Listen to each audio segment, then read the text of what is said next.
Un gozo saludarles, amados hermanos, amigos. Damos gracias al Señor por darnos esta bendición de estar juntos, ¿no?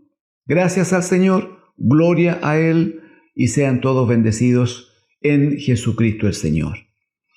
Amén. Les invito a que compartamos la lectura de la palabra del Señor. Segunda de Corintios, hermanos, capítulo 11. Segunda de Corintios, capítulo 11.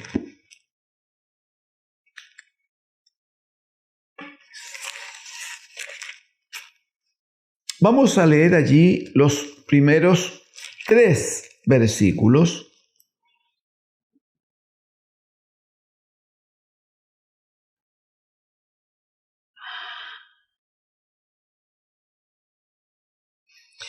Primera de Corintios capítulo 11,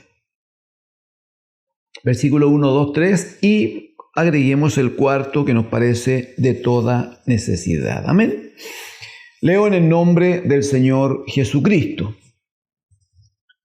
Ojalá me toleraseis un poco de locura. Sí, toleradme, porque os celo con celo de Dios. Pues os he desposado con un solo esposo, para presentaros como una virgen pura a Cristo. Pero temo que como la serpiente con su astucia engañó a Eva, vuestros sentidos sean de alguna manera extraviados de la sincera fidelidad a Cristo. Porque si viene alguno predicando a otro Jesús que el que os hemos predicado, o si recibís otro espíritu que el que habéis recibido, u otro evangelio que el que habéis aceptado, bien lo toleráis. Amén. Amén al Señor.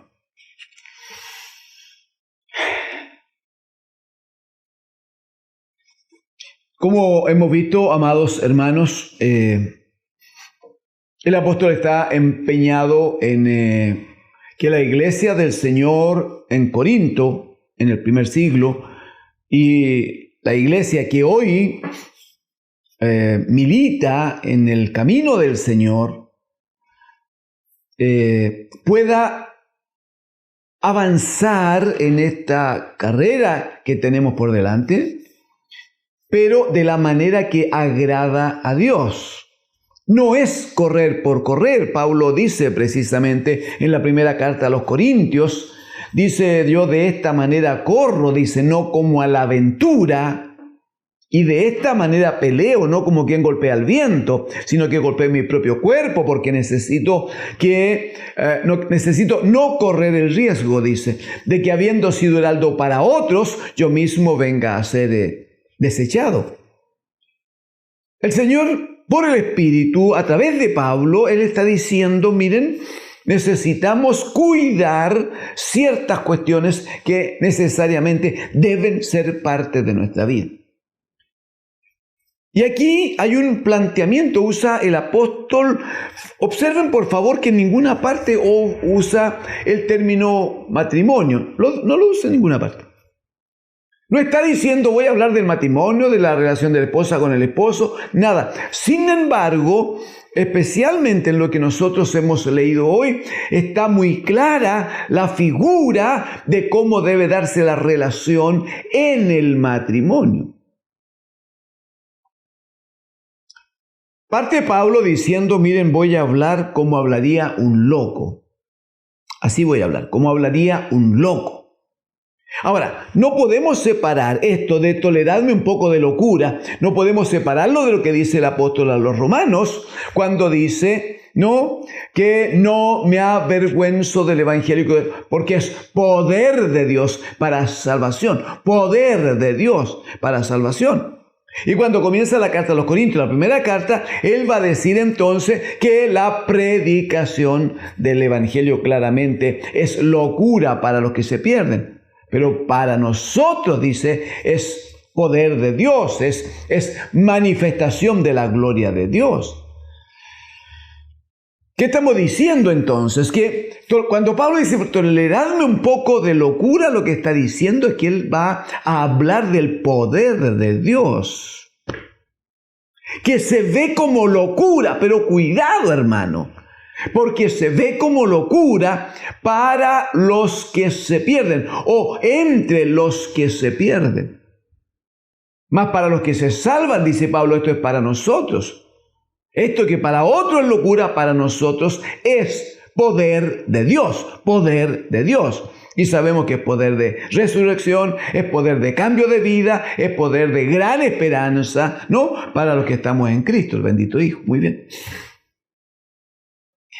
¿En qué se trata? ¿De qué se trata esta locura a que invoca el apóstol Pablo? Se trata en esta relación que debe darse entre la iglesia y Cristo. Seguramente usted no olvida que la Escritura va a decir allá en Efesios capítulo 1, versículo 22, por ejemplo, que luego que Cristo ha sido levantado por el Padre de entre los muertos, dice que el mismo Padre lo dio por cabeza sobre la iglesia, dice, lo dio por cabeza sobre la iglesia, la cual es su cuerpo, la plenitud de aquel que todo lo llena en todo. ¿Usted recuerda eso? Cristo y la iglesia son un solo cuerpo. Somos un solo cuerpo. Y no se puede separar, porque ¿qué haría un cuerpo sin cabeza sino morir, hermanos? ¿Qué haría la iglesia sin Cristo? ¿Qué es lo que han hecho las religiones con sus iglesias?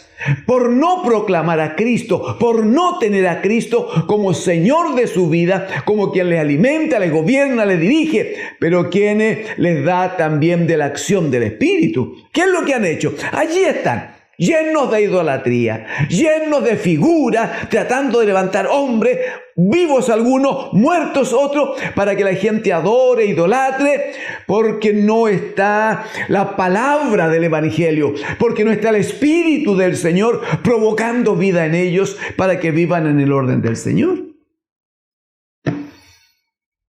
Pero no puede ser así entre nosotros. No puede ser así entre nosotros. El apóstol Pablo va a decir en el versículo número 2 de lo que hemos leído: estoy aquí para provocar, para tener con ustedes una escena de celo. Eso está diciendo. Yo les voy a celar, dice, pero no una cuestión personal, no, les voy a celar con celo de Dios. Si usted me acompañan a Éxodo 20, por favor, Éxodo capítulo 20, cuando el Señor entregó la ley a Moisés en el Sinaí, Éxodo 20, observe lo medular, lo central que es esto en la relación de Dios con el pueblo. El capítulo 20, los primeros 17 versículos son un detalle cuidadoso, minucioso de los 10 mandamientos. Esa es la estructura básica del primer pacto. Nada podía salir de allí. Eso es lo que sostenía ese primer pacto entre Dios y el pueblo de Israel. Pacto que dirá la Escritura que el pueblo desechó. Lo va a decir por Jeremías. Voy a hacer, dice Jeremías, un nuevo pacto con mi pueblo, pero no como el primero que hice, porque mi pueblo lo desechó, no lo cumplió, no fueron obedientes, no hicieron aquello que había comprometido. Pues bien, en esta estructura básica, en este fundamento de lo que fue el primer pacto, que son los 10 mandamientos, mire por favor en el versículo número 4 y 5, 4 y 5. El 4 dice, no te harás imagen ni ninguna semejanza de lo que está arriba en el cielo, ni abajo en la tierra, ni en las aguas debajo de la tierra. No te inclinarás a ellas, no te inclinarás a ellas, ni las honrarás, ni las honrarás. Dice, por favor, lo que sigue. Porque yo soy Jehová tu Dios, fuerte, celoso, que visito la maldad de los padres sobre los hijos hasta la tercera y cuarta generación de los que me aborrecen. Si usted me acompaña a Deuteronomio capítulo 5, por favor. Deuteronomio capítulo 5.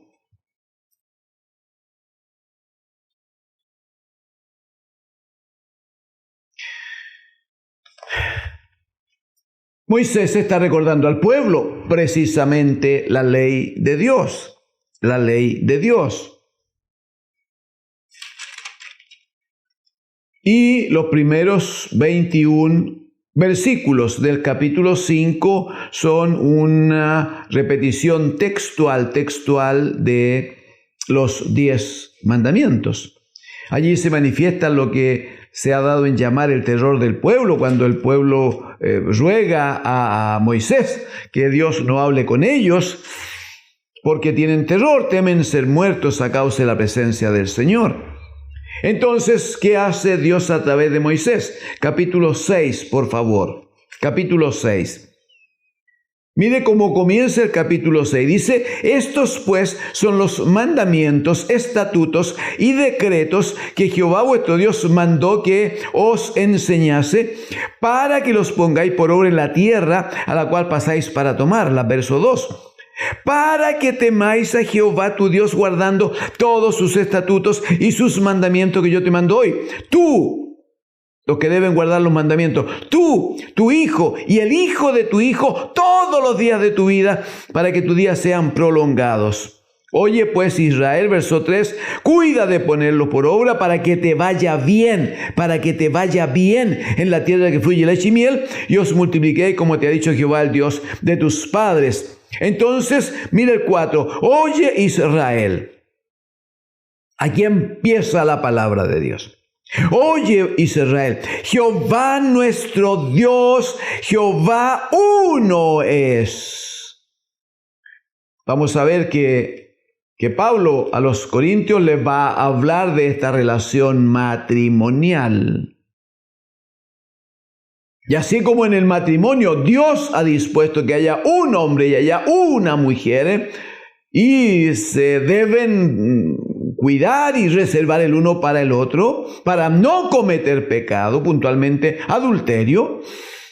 De la misma manera, entonces, esta relación no se inventa, sino que proviene de la mente de la santidad de Dios. Entonces, ¿qué dice la Escritura en Deuteronomio 6? No, versículo número 4. Oye Israel, Jehová nuestro Dios, Jehová uno es, versículo 5. Y porque Él es uno, no hay posibilidad de amar otra cosa. Verso 5, y amarás a ese único Señor, y amarás a Jehová tu Dios de todo tu corazón y de toda tu alma y con todas tus fuerzas. Porque es uno solo, no se puede buscar otro amor entonces. Vuelva conmigo a Éxodo 20, que dice el versículo 5, no te inclinarás a otra figura, no te inclinarás a ella, ni las honrarás. ¿Por qué? Porque, como leímos en Deuteronomio, porque Jehová nuestro Dios, Jehová es uno solo. No hay otro Dios aparte de Él. No hay otro Señor. No puede haber otro amor. Ustedes recuerdan el mensaje a la iglesia de Éfeso, capítulo 2 de Apocalipsis. La lista de cosas que habían hecho era enorme. Todo lo que habían trabajado, todo lo que habían sufrido, lo mal que lo habían pasado. Señor podría haberle aplaudido. Sin embargo, le dice, pero tengo una cosa contra ustedes. Una cosa tengo contra ti. Y es que me has quitado del primer lugar. Ya no soy el primer amor en tu vida. Y si yo no soy el primer amor, ese lugar lo ocupan otras cosas. Esas son las cosas que Dios no permite. Esas son las cosas que Dios no acepta. Porque, como lo leemos en Éxodo 25, porque yo soy Jehová tu Dios. Característica fuerte, no hay duda, todopoderoso. Pero dice, celoso. Y por causa de ese celo, visito la maldad de los padres sobre los hijos hasta la tercera y cuarta generación de los que me aborrecen.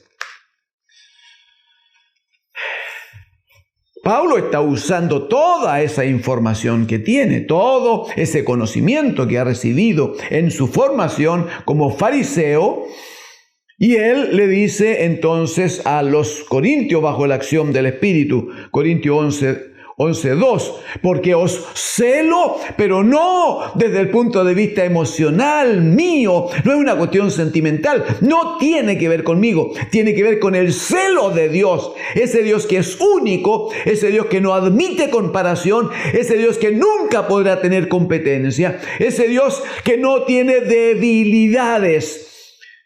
Cuando se manifiestan celos entre los muchos matrimonios, muchas veces es un celo que proviene de la carne, porque alguien cree que el otro le pertenece como si fuera un objeto y quiere controlar los tiempos, quiere controlar lo que hace y quiere controlar lo que habla, etcétera, etcétera. Una muestra de debilidad, no hay duda de eso.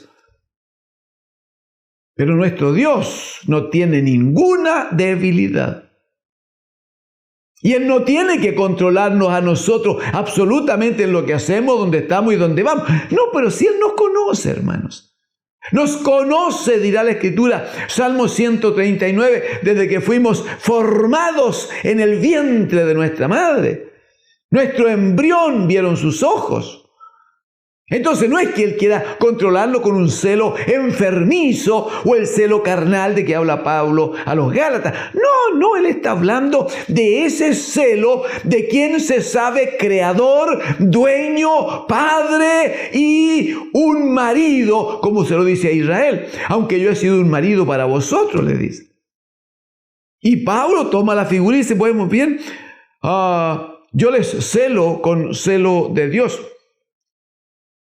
Pues dice Pablo, yo os he desposado con un solo esposo para presentaros como una virgen pura a Cristo. O sea, lo que él está diciendo, no pueden perder de vista que aquí hay un alto llamamiento de Dios. El Señor nos ha salvado como iglesia, hermanos, hablo. Como iglesia el Señor nos ha llamado. El Señor nos ha salvado. El Señor pagó el alto precio. Y el Señor tiene propósito para nosotros. Un texto conocido por la iglesia, Efesios, en el capítulo número 5. A partir del verso 25, la segunda línea, dice Efesios 5:25, así como Cristo amó a la iglesia, así como Cristo amó a la iglesia y se entregó a sí mismo por ella. ¿Para qué? Ahí está. Para santificarla, para apartarla para Él, para que no se contamine con el sistema. Jesucristo oraba con el Padre. Juan 17 decía, Padre, respecto de los discípulos, respecto de los hombres que me has dado, no te pido que los saques del mundo. No tienen que salir del mundo, no tienen que creársele así como una esfera con aire especial para que estén dentro de dicha esfera. Y no te pido que los saques del mundo, sino que los guardes del mal, que pongas una mente renovada en su vida, de tal manera que reconozcan que se deben a uno solo, se deben a aquel que los compró, que los lavó con su sangre y que los ha metido a la casa y los ha hecho hijos de Dios. El Señor entonces ha tomado para sí la iglesia, a fin de presentársela a sí misma, dice, como una iglesia gloriosa. Estoy en el verso 27, una iglesia gloriosa, que no tuviese mancha, ni arruga, ni cosa semejante, sino que sea santa y sin mancha. Pablo va a decir a los Corintios en la segunda carta: yo les he desposado con un solo esposo para presentaros como una virgen pura a Cristo. Es lo que el Señor quiere. Para eso nos llamó el Señor, para eso nos compró el Señor, para eso el Señor trabaja con nosotros a través de la palabra, hermanos. Amén. Amados, no se puede ser iglesia del Señor y tener todos los días duda: ¿qué va a pasar conmigo si hoy día el Señor viene por mí? No se puede tener duda, hermano, si usted mismo tuviese testimonio en algún minuto que su hablar no es un hablar que honre al Señor, que su conducta no es la que glorifica al Señor, que su comportamiento, que sus amistades, que las relaciones que tiene por fuera, que si está tan ligado con gente del mundo, si tiene tanta relación con aquellos que no están en Cristo. No se puede ser iglesia de Dios, ser hijo de Dios y estar entonces compartiendo con aquellos que viven de la idolatría, que viven del paganismo, que viven del pecado. No se puede. Creo que no hace muchos días atrás se ha presentado una palabra del Señor donde el Espíritu dice: ¿qué relación hay entre la luz y las tinieblas? ¿Cómo podrían estar juntos? ¿Qué cercanía puede tener Cristo con Belial? ¿Qué posibilidad hay que entre el templo de Dios y los ídolos hay algún acercamiento? La respuesta es simplemente no. Entonces Pablo dice a los Corintios: yo les celo con celo de Dios, porque necesitamos que vuelvan a establecer el primer compromiso. ¿Alguien se recuerda? Hablo a los casados. ¿Alguien se recuerda lo que dijo aquel primer día que estaba frente al altar? Incluso los que fueron casados por un sacerdote católico. ¿Se recuerdan el primer día que estaban ahí? La hermana muy vestidita, muy bonita, ahí con su vestido con colita, él bonito ahí con su corbatita, bien peinadito ese día. ¿Se recuerdan? Y sea allá o sea acá, sea con el sacerdote, sea con el pastor, ¿qué fue lo que dijo cada uno de ellos? Cada uno de los novios. ¿Qué fue lo que dijo? ¿Se acuerdan? Me vengo a casar porque te quiero, porque te amo, eres el más importante, eres la más linda, te amo día y noche, te voy a llamar siempre, no importa si estás enferma, si estás rica, estás rico, estás pobre. No, de todas maneras te voy a amar, es lo máximo, es lo mejor que me ha pasado, etcétera, etcétera. ¿Sí o no? ¿Qué fue lo que usted dijo, amado hermano, amada hermana? ¿Qué fue lo que usted dijo el día que vino a Cristo el Señor y tuvo testimonio de que el Señor le había recibido y le había perdonado sus pecados? Y Él le había declarado que a partir de ese día es para Él. ¿Recuerda lo que usted dijo? ¿No dijo también: yo nunca dejaría al Señor por nada? He escuchado personalmente gente decirme: no, si yo sirviera de rodillas al Señor todos los días, no tengo cómo pagar todo lo que el Señor ha hecho por mí, aún haciendo sacrificio y sirviéndole de rodillas. El problema es que pasan los años, pasan los tiempos, a veces cambian las condiciones. O tengo muchas dificultades y las dificultades me nublan la vista. O me va muy bien y a veces cierta posición económica, cierta forma de riqueza, ciertas comodidades, entonces también me alejan y he dejado entonces de estar centrado en aquel que nos amó y dio su vida por nosotros. Entonces el apóstol Pablo dice: ¿saben cuál es mi gran preocupación? ¿Saben lo que tengo como una espina clavada en mi alma? Y por eso les escribo: porque temo, dice, que así, versículo 3, que así como la serpiente con su astucia engañó a Eva, ¿había matrimonio ahí o no? ¿El Señor había puesto o no había puesto un matrimonio?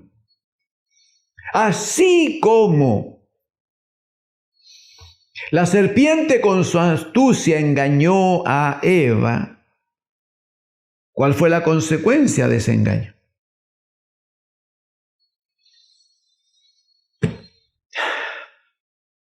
Que Eva come del fruto. Y Eva llama a su esposo, usa todos sus encantos para decirle, mira qué rica es esta fruta, comámosla juntos. Comamos, yo ya comí, come tú. Lo que temo, dice el apóstol, es que la misma serpiente que engañó a Eva, que todavía está vigente hasta que el bendito Dios de los cielos lo entregue a Satanás a los infiernos eternos y ya nunca más pueda ser liberado de allí, todavía ahora esa serpiente está por allí, dirá el apóstol, que anda alrededor, no alrededor como león rugiente, buscando a quien devorar. Está constantemente allí. Entonces Pablo dice, sabiendo que la cosa es de esta manera, me temo que así como la serpiente engañó a Eva, ahora dice, vuestros sentidos sean de alguna manera extraviados a la sincera fidelidad a Cristo, a la sincera fidelidad. Si los hermanos y las hermanas, y está bien que lo hagan, pero si hermanos y hermanas cuidan su fidelidad en el matrimonio, cuidan de que no haya una segunda o tercera persona, cuidan de estarse diciendo cosas bonitas y de amarse, con cuánta mayor necesidad, con cuánta mayor razón no debemos amar nuestra relación, nuestra comunión y nuestra fidelidad con Cristo, el bendito Hijo de Dios. Si el esposo tiene mandamiento de decir todos los días una palabra hermosa a la esposa, y si la esposa sabe que todos los días debe reconocer en el esposo aquellas cosas que son de bendición para ella, para la casa, para la familia, si no se destaca una cosa puntual, por último, su esfuerzo del trabajo diario, el agotamiento con que pueda llegar a casa. Si la esposa sabe que una palabra suya va a bendecir al esposo, ¿cuánto más si nuestros labios se abren cada día para honrar al Dios de los cielos y para confesar y proclamar a Cristo como Señor de nuestras vidas? Pablo dice, ¿saben por qué me preocupa tanto esto? Porque dice en el verso 4, si viniera algún otro predicando de otro evangelio, predicando a otro Jesús, dice, no, si predican a otro Jesús que el que los hemos predicado. O si recibís otro espíritu del que ya habéis recibido. O se os presenta otro evangelio como distinto al que ya habéis recibido. Mire, esta es la misma palabra que fue desarrollada con más detalle. Le doy la información para que lo vea en casa. Cuando el apóstol le escribe a los Gálatas en el capítulo 1, especialmente de los versículos 6 al 9, el apóstol va a decir, no es que haya otro evangelio. Es increíble con la facilidad que ustedes han dejado el evangelio que les he predicado, dice, para seguir otro evangelio. Dice, y no es que haya otro, sino que hay algunos que os perturban y os quieren llevar por caminos equivocados. Pero lo mismo que pasó con Eva, pues hermana, hermano. Si es lo mismo, es el engaño del maligno para tomar caminos que van a provocar muerte. Porque aunque el hombre crea, aunque la hermana crea y diga, no, pues si este camino es tan lindo, yo lo veo clarito, la otra iglesia lo hace, el otro grupo lo hace, hay caminos que al hombre parecen rectos, dice la Escritura. Pero su fin es camino de muerte. Entonces, para terminar, ¿qué decimos? Cuidado a dónde está mirando, pues hermano, hermana. Cuidado dónde están sus sentidos. ¿Está apareciendo otro evangelio? Hay algunos que ofrecen un evangelio muy bonito. Un evangelio de pasémoslo bien, un evangelio de tomemos, un evangelio de disfrutemos, un evangelio de hagamos de la vida un placer permanente. Porque ellos no han entendido lo que dirá Pablo a los romanos, que el reino de los cielos no es comida ni bebida, no es placer en la carne, sino que es justicia, paz y gozo en el Espíritu Santo. Como no lo han entendido, ellos viven de la carne y si tienen oportunidad se juntan con gente y si pueden predican, sí, pero predican de lo que hay en su corazón, pues. Y el maligno usará a esa gente con astucia. Juntémonos a tomar un tecito y conversamos del Señor, sí, pero ¿de qué Señor conversan? No conversan de Jesucristo el Señor, porque no conversan de su muerte, de su sacrificio, de su dolor en la cruz. No conversan de que Él fue tratado como el peor de los malhechores y como cordero fue llevado al matadero. No, eso no se conversa. Porque eso es doloroso, es triste, eso no provoca que la gente venga con gusto a tomar tecito a mi casa. No tiene sentido eso. Hay que ofrecerle una cosa bonita, una cosa agradable. Entonces, tomemos tecito, riámonos, pasémoslo bien, contemos chistes, estemos contentos. Y al final, antes de irnos, hacemos una oracioncita. Termino. Pablo dice, no hay otro evangelio.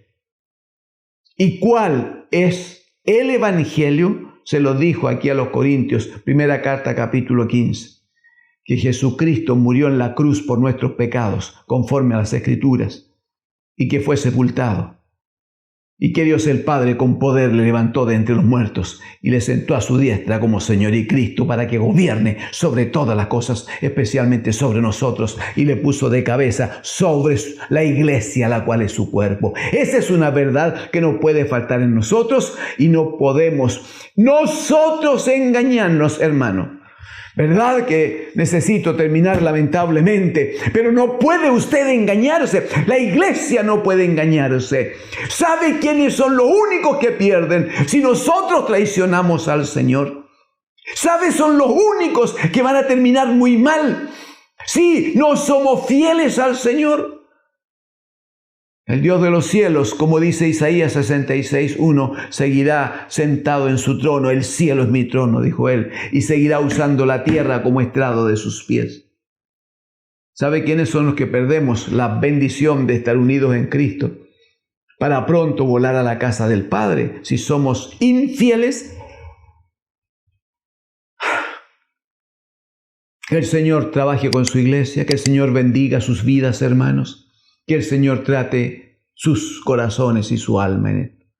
Si alguno estaba en debilidad, en el nombre del Señor le exhorto a orar. Le exhorto a orar. No solo ahora, también mañana, también el día que sigue. Les exhorto a estar en oración y dígale, Señor, dame fidelidad a ti. Quiero amarte sobre todas las cosas. Porque cuando hay amor, todas las cosas son fáciles. Todas las cosas se hacen sin ningún esfuerzo. Que la paz de Cristo el Señor gobierne sus vidas, hermanos. Amén.